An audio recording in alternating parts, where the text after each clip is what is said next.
But it's so great that the NBA season is back, fellas. We had 9 games tonight and no game better than this one. And for myself, a fan of every guy in the NBA, and specifically Kawhi Leonard out there doing a great job in Toronto where they're happy, and DeMar Derozan here. We know that he didn't want to be traded. We know he felt like, man, he kind of was blindsided.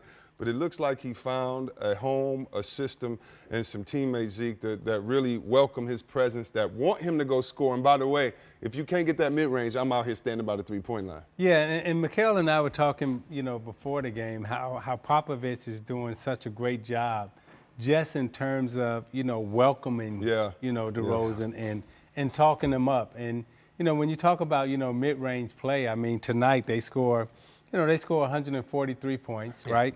They shoot 51% from the field. They shoot 53% from the three-point line. But the most important thing about their offense right now in tonight's game that was impressive to me, as much passing and moving and cutting as they do, they only had 9 turnovers on the road. And when you only have 9 turnovers on the road, you are playing good basketball and you're getting good shots. And that's what San Antonio was able to do tonight. Yeah, when you only have 9 turnovers, you know where your teammates are. And DeRozan a couple times made a hard drive left and found that guy in the far right corner all the way on the baseline.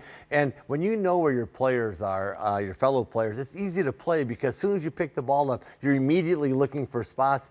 And that's what San Antonio does. They have a system where the corners are filled. You kind of know where your outlets are going to be. And DeRozan having 14 assists tonight is very impressive. I mean, he made a lot of nice drives, made a lot of nice finds, and he seems pretty comfortable in the system already. And I love talking to you guys about the game because I always learn something, we debate something, and one of the coolest things tonight is you guys were talking about, and Zeke, you made the specific point.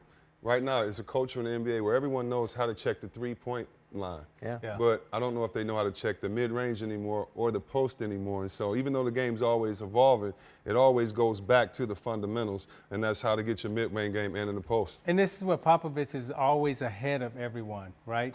He was one of the first coaches to start using the three-point line. And now he sees that the league is devoid of post players and mid-range defenders, right? So there's no more mid-range defenders. There are no more post defenders. So what does Popovich do now? He brings his game and his team back to the mid-range, and they put up 143 points in an overtime game tonight.